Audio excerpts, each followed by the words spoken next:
It's like, I've probably used that comparison before, but that's what I feel like right now. I feel like the stampede of Shazam reviews have already happened, and I'm like, wait, here's mine, in case you care. So, all right, let's review Shazam. And also, let's appreciate the fact that John Glover's in this movie. That's the third DC property I can think of him in. And the second one where he has a bald kid, so that was cool. All right, now let's review Shazam.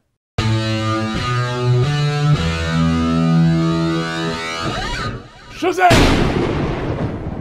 Just for effect. So Shazam is the newest DC movie, and I don't even know if the DC Cinematic Universe is still around, and I don't care to know, and it doesn't need to be around, and Shazam's a testament to that. In fact, Aquaman's a testament to that too. Other than one throwaway line, Aquaman's its own thing. Shazam's its own thing. It looks like DC it's found its way. And its strength is not creating a cinematic universe because Marvel did it. The strength comes from telling a compelling story with interesting characters. So the story of Shazam revolves around a teenager named Billy Batson. He's good at heart. He has a bit of a chip on his shoulder. And I totally understand, I get it. But then he runs across the wizard Shazam, played by Jaimin Hunsu, who's like, look, I usually have a really stringent and strict screening process while doing this, but I'm out of time, so now you're the hero. Just say my name. So every time Billy says Shazam, he becomes an adult superhero, but he's still a kid. And now we have our newest superhero movie. First of all, let's talk about how good Zachary Levi is, because Zachary Levi really had to hit the zone here. And Zachary Levi's perfect casting, because Zachary Levi has this like youthful vigor about him. Whatever youthful spark that keeps him spry, he hasn't lost it yet. It hasn't gotten grounded and pounded out of him from life yet. Hopefully it never does,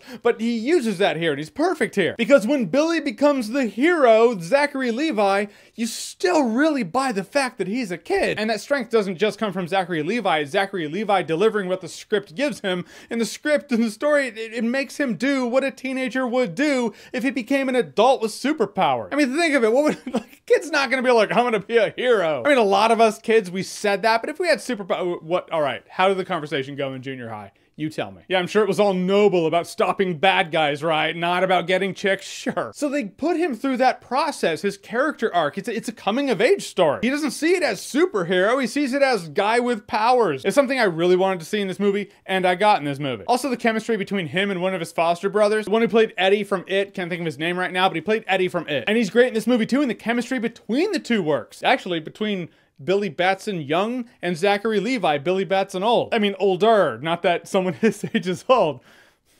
And Mark Strong plays the villain in this movie. Yeah, Mark Strong is not, actually, yes, he did play Sinestro.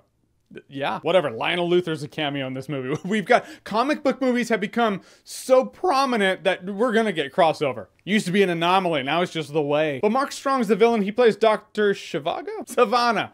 Forgot the name for a second. He plays Dr. Savannah, which he's fine. He's not the standout though, and he shouldn't be. And I totally get why they had him be the villain in this movie and not Black Adam, because I feel like Black Adam would be like, oh, The Rock. The Rock completely eclipsed everybody else. The Rock has that's The Rock's superpower. He's a force of nature in Hollywood. So as The Rock was cast as Black Adam is the nemesis of Shazam, or at least the superhero who says Shazam, whose name is not Shazam. So I imagine they're saving Black Adam for the sequel. This movie is the introduction to Billy Batson's character. This movie is about him and him learning to be a superhero, so they have a villain who's there to push him into that direction. That's what Mark Strong does, and he does it very well, and he does it without eclipsing Zachary Levi or the character Billy Batson. And when it's just Mark Strong, actually, I really liked him as a villain. It's when he's fighting CGI demons, that's when I was like, oh, I don't care about that as much. I remember the laughs. I remember Billy Batson figuring out his powers. I remember the coming of age element. I remember when this movie sticks in the pocket of what I heard it was going to be, what I was hoping it was, and it was, which is Big meets Superman. If Superman had the powers of Raiden. Just, there it is. When I said Raiden, not Thor. The fights come secondary in this movie. They're not the point of this superhero movie. The point of this superhero movie is Billy Batson figuring it out. In a comic book movie saturated world, Shazam comes along and it made it feel new again. It kept me laughing. It was hilarious. It had great camaraderie. And in the end, like to its core, it's a story about family. And the family message in this movie, it hit me. It got to me a couple times. I was there like, is my lip quivering? What's happening? Since when did the DC movie start doing this to me? I'm not crying. You're good. Shut up. In the end, I will say Shazam is worth watching and worth buying on Blu-ray. Nah, whatever. Screw it. Shazam!